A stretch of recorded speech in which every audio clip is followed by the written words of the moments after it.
Hello বন্ধুরা, আজকের এই কাহিনী কোনো গল্প কথা নয়। এটি বিহারের মুজফ্ফরপুরের এতিমখানা বা অনাথ আশ্রমের আত্মা কাঁপানো সত্য ঘটনার উপর নির্মিত একটি চিত্রনাট্য। কাহিনীর শুরুতে শোনা যায় এক কিশোরীর আর্তচিৎকার, আর তা শুনে পৈশাচিক অট্টহাসি হাসছে এই জানোয়ার পাপ্পু ঠিকাদার, যার নাম। তাকে সোনু নামে এই লোকটি জিজ্ঞাসা করে, কি করেছিস, এত চিল্লাচ্ছে কেন? পাপ্পু বলে, আরে শালিকে নিয়ে একটু মজা করতে গেলাম তো এমন হাত পা ছুটলো আর চিল্লাতে লাগলো। মুখ চেপে ধরলাম তো আঙুলে কামড়ে দিয়েছে। আমার মুড খারাপ হয়ে গেল। গেলাম রান্নাঘরে আর লঙ্কা গুঁড়ো নিয়ে ভরে দিয়েছি দুই পায়ের মাঝে তার গুহার ভেতরে। ওদিকে ওই মেয়েটি তখন মরণ যন্ত্রণায় ছটপট করতে করতে কেঁদে চলেছে। এই পর্যন্ত শুনে পাপ্পু ফোন করে ওই অনাথ আশ্রমের রেগুলার ডাক্তারকে। ডাক্তার বলে বরফ জল দিতে। পাপ্পু বলে, এই রাত 3টার সময় বরফ জল কোথায় পাবো? আচ্ছা দেখছি জোগাড় করা যায় কিনা, বলে ফোন কেটে দেয়। কিন্তু ওই মেয়েটির চিকিৎসা তো দূরের কথা, এরপর দুজনে মিলে তার হাত পা চেপে ধরে মুখে বালিশ চাপা দিয়ে তাকে মেরে ফেলে। গাড়িতে ডেড বডিটা নিয়ে গিয়ে এক শ্মশানে জ্বালিয়ে দেয়। ডোমকে কিছু পয়সা দেয় আর হুমকি দিয়ে তার মুখ বন্ধ রাখতে বলে। ডোমকে বলে, এই ঘটনা যেন কেউ না জানতে পারে, তাহলে তোমাকেও জ্বালিয়ে দেব। আমরা বংশীবাবুর লোক। এই বংশীবাবু হলো আসল কালপ্রিট, এলাকার প্রভাবশালী আর ওই অনাথ আশ্রমের মালিক, যে একটা পাক্কা শয়তান। এরপর সিন শিফট হয়। কয়েক মাস পরে এক স্থানীয় সাংবাদিক বৈশালীকে ফোন করে গুপ্তাজি নামে একটি লোক। এই গুপ্তাজি তাকে মাঝে মাঝে বিভিন্ন নিউজ সাপ্লাই করত। গুপ্তাজি বৈশালীকে দেখা করতে বলে জরুরি নিউজ আছে। বৈশালী তার সঙ্গে দেখা করলে গুপ্তাজি বৈশালীকে একটি ফাইল দিয়ে বলে, এটি সোশ্যাল অডিট রিপোর্ট। মুজফ্ফরপুরের এক অনাথ আশ্রমের মেয়েদের সাথে শারীরিক অত্যাচারের বেশ কিছু ইনফরমেশন এতে আছে। 2 মাস হয়ে গেছে এই রিপোর্ট জমা পড়েছে, কিন্তু না সরকার, না পুলিশ, না প্রশাসন কেউ কিচ্ছু করছে না। কারণ ওই অনাথ আশ্রমের মালিক বংশীবাবু প্রভাবশালী ডেঞ্জারাস লোক। বৈশালীর কাছে ওই ইনফরমেশনের জন্য গুপ্তাজি 50,000 টাকা চাই। বৈশালীর চ্যানেলের নাম কোশিশ নিউজ। সেটা কোনো বড় চ্যানেল ছিল না, তাও সে একজন সৎ রিপোর্টার হিসাবে কাজ করত। সত্য ঘটনা তুলে ধরার চেষ্টা করত। তাকে সাপোর্ট করত ক্যামেরাম্যান ভাস্কর। বৈশালীর হাজব্যান্ড অরবিন্দ তার কাজকে সাপোর্ট করত। পরের দিন বৈশালী ভাস্করকে সঙ্গে করে মুজফ্ফরপুরের মেয়েদের ওই অনাথ আশ্রমে যায়, কিন্তু সোনু তাকে কোনো ভিডিও বা ফটো তুলতে বাধা দেয় আর সেখান থেকে তাড়িয়ে দেয়। বৈশালী এরপর তার ননদ আর নন্দুর বাড়ি যায়। তারা বৈশালীকে এসব ঝামেলায় না জড়াতে বলে। আর বৈশালী যে নিউজ চ্যানেলটা চালায় তার নন্দু তার খবরের মান দেখে উপহাস করে, বলে এই সব খবর চালালে কে তোমাদের চ্যানেল দেখবে। বৈশালী আর ভাস্কর সেখান থেকে বেরিয়ে মুজফ্ফরপুরের চাইল্ড ওয়েলফেয়ার কমিটির অফিসে যায়। অফিসার মিথিলেশের কাছে ওই রিপোর্টের ব্যাপারে জানতে চায়। তখন ওই অফিসার বলে, আমাদের কাছে এরকম কোনো খবর নেই। বৈশালী বলে, এতদিন হয়ে গেল এই রিপোর্টটা জমা পড়েছে, আপনারা কিছু করছেন না কেন? ওই অফিসার তখন বলে, এই ফাইল তো আপনি এনেছেন, সরকার তো পাঠায়নি। আর যদি সরকার পাঠায় তো তখন অনুসন্ধান করে দেখব যে সত্যিই কিছু খারাপ হচ্ছে কিনা, কিন্তু এখন তো কিছু করতে পারবো না। বৈশালী বাড়ি ফিরে আসে। তখন তার বর অরবিন্দ তাকে বলে, তুমি কোন অনাথ আশ্রমে রিপোর্টিং করছো? বংশীবাবু নামে একজনের ফোন এসেছিল, আর দাদাকে ফোন করে জানলাম যে সে একজন মুখোশধারী শয়তান লোক। আমরা সাধারণ লোক, ওদের সঙ্গে শত্রুতা করলে বিপদ হতে পারে। গুপ্তাজির কাছ থেকে আরও জানা যায়, বংশীবাবু 3টি খবরের কাগজ চালায় আর সরকারি অনেক বিজ্ঞাপনও পায়। সাবসিডি রূপে সরকারের কাছে 60,000 কপির পয়সা নেয় আর কেবলমাত্র 3টি কপি ছাপে। পুরো একটা স্ক্যাম চলছে। মুজফ্ফরপুরের অনাথ আশ্রমও চালায় এই বংশীবাবু, এবং অনেক 2 নম্বর এনজিওর সঙ্গে যোগাযোগ করে মোটা টাকা ইনকাম করে। মুখ্যমন্ত্রী পর্যন্ত ওর কানেকশন আছে। এরপর একদিন বৈশালী তার নিউজ চ্যানেলে খবর পরিবেশন করে এসব তথ্য প্রকাশ করে দেয়। তার এই খবর শুনে বংশীবাবু তাকে ডেকে পাঠায় আর ভাব নিয়ে বলে, আরে আপনি তো আমাদের পেছনে পড়ে গেছেন। বৈশালী বলে, পেছনে তো পড়িনি, সত্য খুঁজে প্রকাশ করার চেষ্টা করছি, আর এর মধ্যে তো ভুল কিছু নাই। বংশী তখন আরও বলে, আরে আমিও 3টে খবরের কাগজ চালাই, তোমার নামে কিছু ছাপলে মুখ দেখাবার জায়গা থাকবে না। আর ব্যঙ্গ করে বলে, তোমাদের চ্যানেল দেখেই বা কটা লোক? আরে আমি রিপিট টেলিকাস্ট দেখে জানতে পারি, তারপর ফোন করে ডাকলাম, যা জিজ্ঞাসা করার আমার কাছ থেকে জানবে। লোকের কাছে জেনে কেন ভুলভাল খবর পরিবেশন করছো? এখানে ওখানে শুনে আমার নামে এসব উল্টোপাল্টা খবর চালালে ফল ভালো হবে না। তাকে সে আরও হুমকি দেয়, বলে, ধরো একদিন রাস্তায় বেরোলে আর কোনো ট্র্যাকের নিচে পড়ে গেলে, তাহলে সেটা হবে হয় আত্মহত্যা, না হলে দুর্ঘটনা। কেন এভাবে আত্মহত্যা করতে যাচ্ছ? পরিবারে কি আর লোকজন নাই নাকি? বৈশালী বুঝতে পারে কেন এই বংশীবাবুকে সবাই ভয় করে। বৈশালী স্কুটি নিয়ে ফেরার সময় বেশ ভয় পেয়ে যায়। তার পেছনে একটি গাড়িকে ফলো করে আসতে দেখে। বাড়ি ফিরে অরবিন্দের সঙ্গে তার ঝামেলা হয়। কারণ অরবিন্দ চাইছিল না বৈশালী এইরকম কোনো ঝুঁকিপূর্ণ খবর পরিবেশন করুক। কিন্তু তাতে বৈশালী দমে না, বরং সে তার খোঁজ চালিয়ে যেতে থাকে। বৈশালী সুধা নামের একটি মেয়ের ব্যাপারে জানতে পারে। এই সুধা মুনাব্বরপুরের ওই অনাথ আশ্রমে কিছুদিন রাঁধুনির কাজ করেছিল। বৈশালী তার কাছে ওই অনাথ আশ্রমের বাচ্চাদের ব্যাপারে জানতে চায়, কিন্তু সুধা খুব ভয় পেয়ে যায় আর বলে, আরে না না, আমি কিছু জানি না। বৈশালী বলে, শুনেছি ওখানে বাচ্চা মেয়েদের সঙ্গে খুব খারাপ কাজ করা হয়, তুমি কোনোদিন কিছু দেখেছো বা শুনেছ? সুধা ভয়ে ভয়ে মাথা নাড়ে আর বলে, না আমি কিছু জানি না। ভাস্কর তখন বলে, আমাদের জানালে আমরা নিউজ চ্যানেলের মাধ্যমে সত্য লোকের সামনে আনতে পারবো, আর তুমি যদি জেনেও চুপ করে থাকো তাহলে তুমিও ওই পাপের ভাগীদার হবে। বৈশালী বলে, তুমি সাহায্য করলে আমরা বাচ্চা মেয়েগুলোকে নরক থেকে উদ্ধার করতে পারবো। এতে সুধা রাজি হয়ে যায় আর নাম গোপন রাখার শর্তে ওই অনাথ আশ্রমে কি ঘটেছিল তা বলতে থাকে। সুধা বলে, তখন 2016 ডিসেম্বর সে প্রথম ওই মেয়েদের অনাথ আশ্রমে গিয়েছিল তার বাবার সাথে। তার বাবা তাকে সেখানে রেখে এসেছিল আর বলেছিল বংশীবাবু খুব ভালো ইমানদার লোক। সুধা আরও বলতে থাকে, ওখানে আমি প্রথম সোনুর সঙ্গে দেখা করি। সোনু ছিল ওই অনাথ আশ্রমের ম্যানেজার। পরে দেবী রানী নামে একজনের সঙ্গে দেখা হয়, যে ছিল ওখানকার কেয়ারটেকার, বাচ্চাদের দেখভাল এবং সব ব্যাপার ওই দেখাশোনা করত। কিন্তু যখন বাচ্চাদের ঘরে ঢুকলাম তখন দেখলাম একটা বড় ঘরে সব মেয়েদের একসঙ্গে মেঝেতে গাদাগাদি করে রাখা হয়েছে। দেবী রানী বলেছিল এদের মধ্যে কিছু আধা পাগলও আছে, তারা যখন তখন কামড়ে দিতে পারে, তাই সাবধানে কাজ করবে। এরপর একদিন আমি যখন রান্না করছিলাম তখন একটি মেয়ে আমার কাছে আসে, বলে যত তাড়াতাড়ি পারো এখান থেকে পালিয়ে যাও, এরা কেউ ভালো লোক না। ঠিক তখনই ওই দেবী রানী সেখানে চলে আসে আর ওই মেয়েটিকে মারতে থাকে আর তাকে সেখান থেকে নিয়ে চলে যায়। রাত্রে আমি দেখতে পাই বস্তায় করে একটি গাড়িতে একটি মেয়ের ডেড বডি তোলা হচ্ছিল। সেখান থেকে ভয়ে ছুটে ভেতরে চলে যায় আর বাচ্চাদের ঘরে উঁকি মেরে দেখি দেবী রানী একটি মেয়েকে লাথি মেরে বলছে, এত করে বুঝালাম তাও বুঝিস না, 3 দিন ধরে বেঁধে রাখবো, কোনো খাবার দাবার দেবো না, তখন বুঝবি কেমন মজা। আর সেখানে একটি মেয়ে ভয়ে অর্ধনগ্ন অবস্থায় কান্নাকাটি করছে। আর একটি ঘরের দরজায় উঁকি মেরে দেখি একটি মেয়েকে নগ্ন করে রাখা হয়েছে আর মিথিলেশ সেখানে মদ খাচ্ছে। ওখানে ওই মেয়েদেরকে এইসব নোংরা কাজ করা হতো। মিথিলেশও মাঝে মাঝে ওই মেয়েদের সাথে ওই অশ্লীল কাজকর্ম করতে যেত। এরপর আমি বারান্দায় এলে সেই মেয়েটি আমার কাছে আবার আসে আর আমাকে বলে, আরে পাগল হয়ে গেছে নাকি, পালিয়ে যাও, তোমাকে নগ্ন করে নাচাবে, তখন বুঝতে পারবে যে এরা কতটা খারাপ লোক। এই দেখো আমার সঙ্গে কি করেছে, বলে তার বাম পায়ের উরুতে সিগারেটের পোড়া দাগ দেখায় আর ডান পায়ের উরুতে আঁচড়ানোর দাগ দেখায়। বলে কালকে আমাকে উঠিয়ে নিয়ে গেছিল, অনেক চিৎকার চেঁচামেচি করেছি, আমাকে ছ্যাঁকা দিয়ে আঁচড়ে কামড়ে মারধর করে আমাকে এখানে ফেলে দিয়ে গেছে।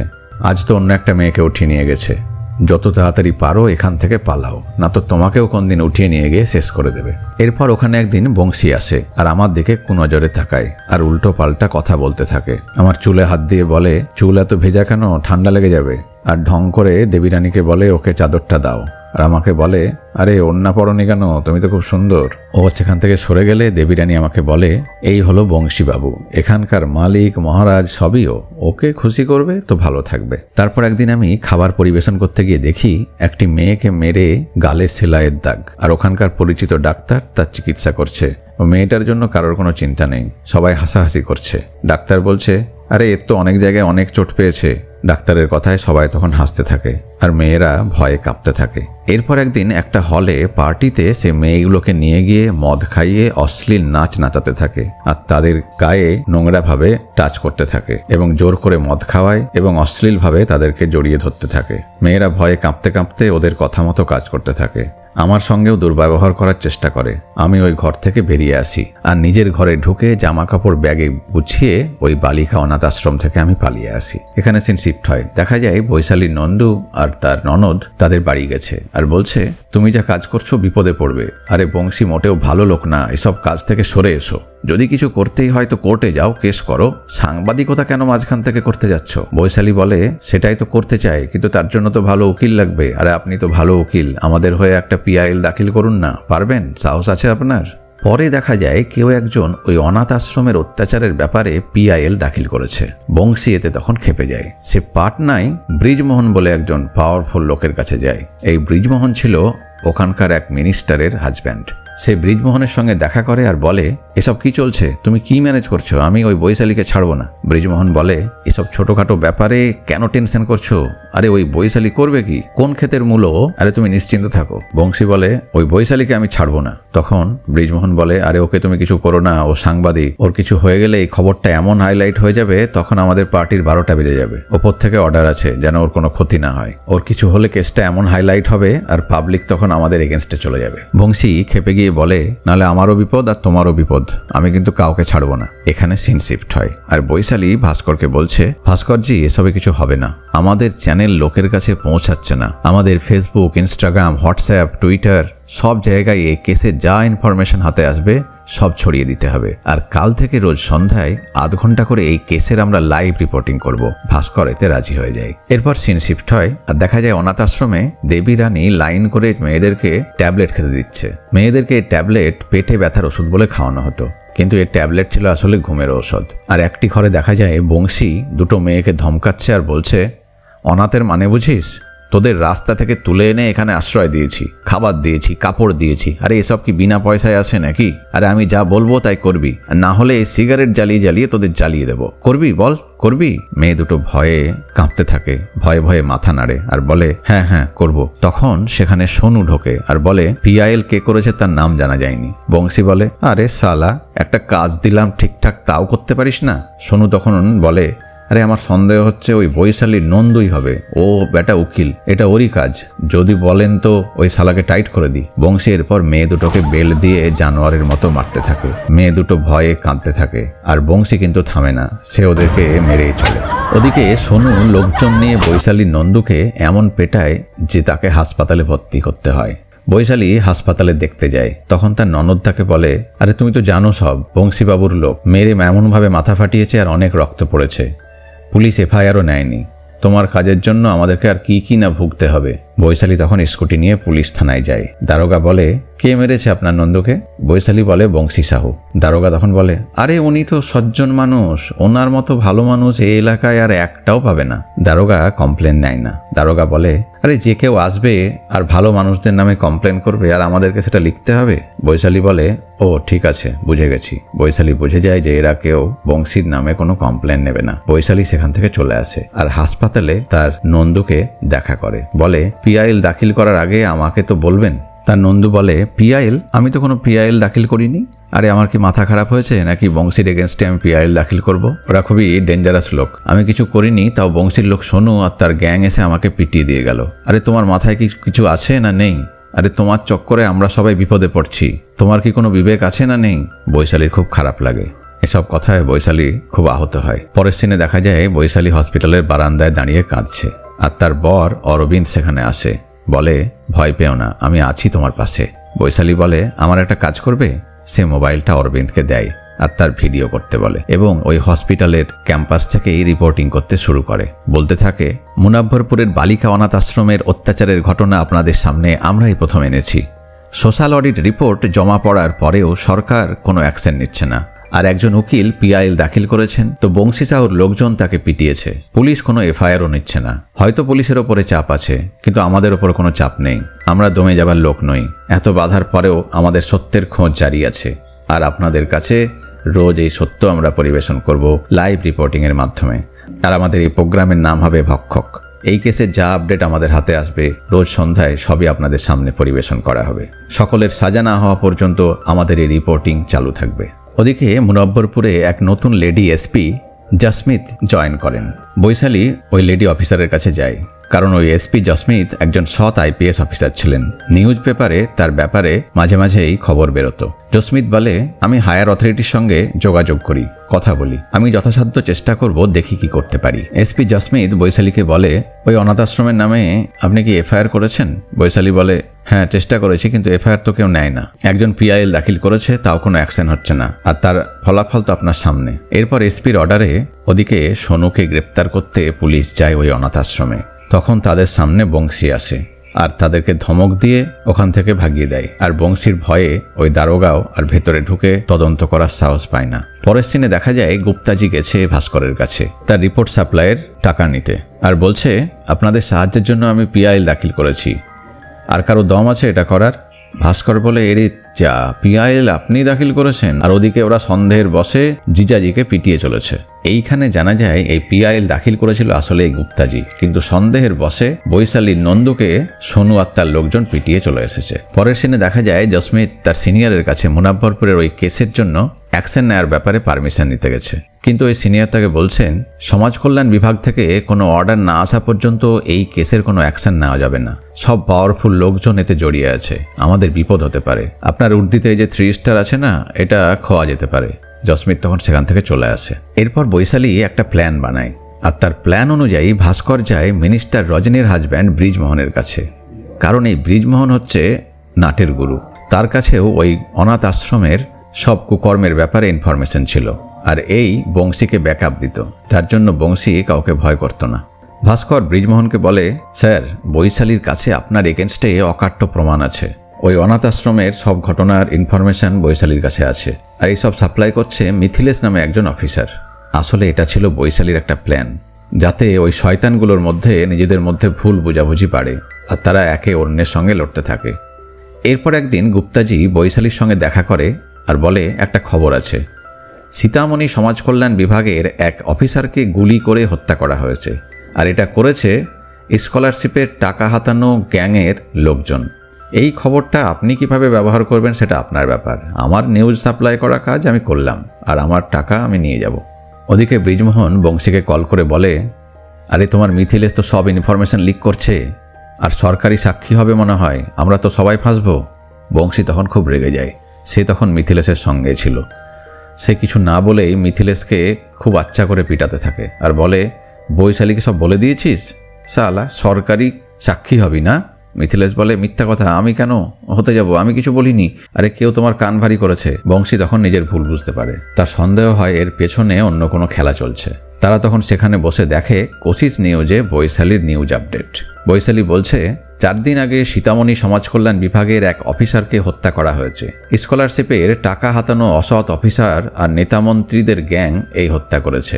পুলিশ সব জানে, কিন্তু কোনো অ্যাকশন নেওয়া হয়নি। অ্যাকশন নেবে কিভাবে? কারণ এই হত্যার সঙ্গে মুনাব্বরপুরের একটি অনাথ আশ্রমে ঘটা কুকর্মেরও যোগ আছে। নিহত অফিসারের কাছে মুনাব্বরপুরের বালিকা অনাথ আশ্রমের সব সত্য ইনফরমেশন ছিল, আর এই অফিসার ছিলেন একজন অনেস্ট লোক।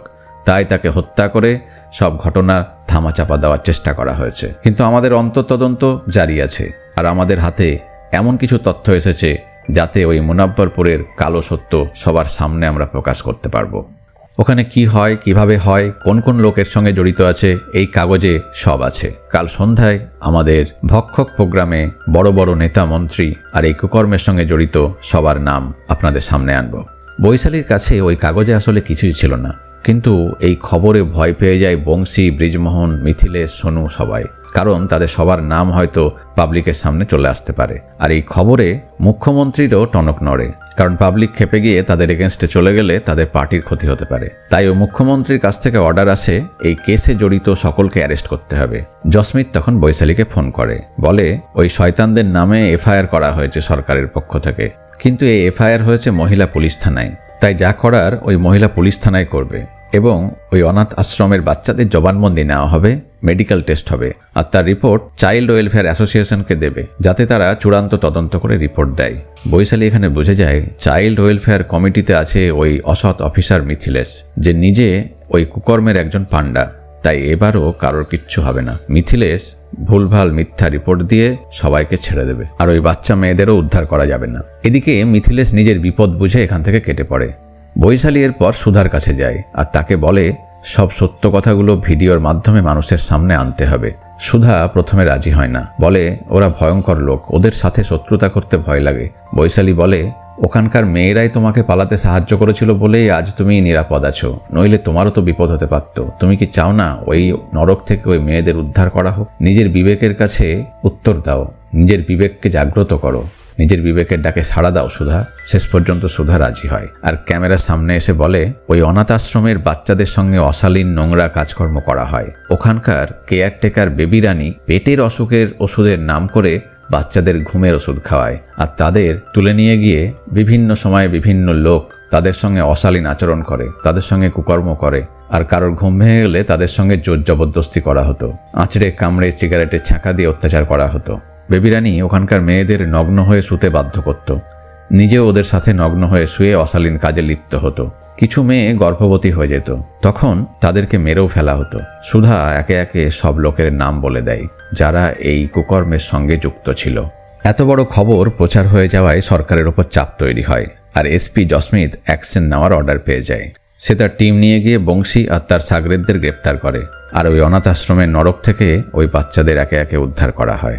এতদিন কেউই এই বাচ্চাদের পাশে দাঁড়ায়নি, কিন্তু আজকে এটা বড় খবর হয়ে যাওয়ায় সব মিডিয়া ঝাঁপিয়ে পড়ে এবং এই ঘটনার খবর করতে থাকে।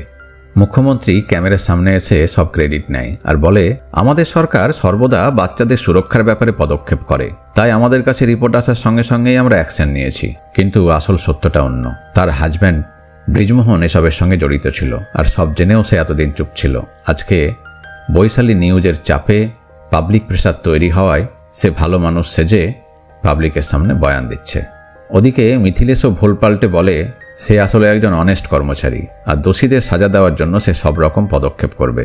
এরপর বৈশালী রিপোর্টিং করার সময় বলে, কি ফারাক পড়ে, আজ মুনাব্বারপুরে হয়েছে, কাল অন্য কোথাও হবে।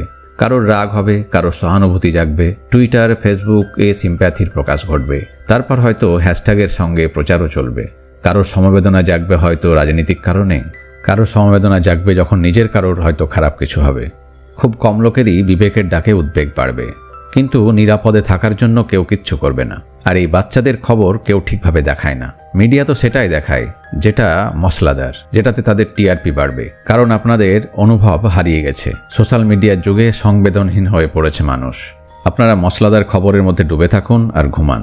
আপনাদের কাছে একটাই প্রশ্ন রেখে যাচ্ছি, আপনাদের বিবেক কি মরে গেছে, নাকি নিজেকে ভক্ষক মেনে নিয়েছেন? ক্যামেরাম্যান ভাস্করের সাথে আমি বৈশালী, কোশিশ নিউজ, পাটনা। এখানে এই সিনেমার কাহিনী শেষ হয়, কিন্তু এই সিনেমার কাহিনী আসলে বিহারের মুজফ্ফরপুরের এক অনাথ আশ্রমের সত্য ঘটনা, যেখানে নাবালিকা মেয়েদের সঙ্গে নোংরা কাজকর্ম করা হতো, তাদের ওপরে অকথ্য অত্যাচার করা হতো। 2018-তে এই ঘটনা সামনে আসে এবং এই ঘটনার আসল পাণ্ডা বংশী সাহু, যার আসল নাম ব্রজেশ শুক্লা, তাকে গ্রেপ্তার করা হয়। এই কাহিনী আমাদের শেখায়, খারাপ কিছু ঘটতে দেখলে চুপ করে থাকাও একটা অপরাধ। নিজের বিবেককে জাগ্রত করে মানুষের পাশে দাঁড়ানো উচিত। আশা করি সত্য ঘটনার উপর নির্মিত এই চিত্রনাট্যের কাহিনী আপনাদের ভালো লেগেছে।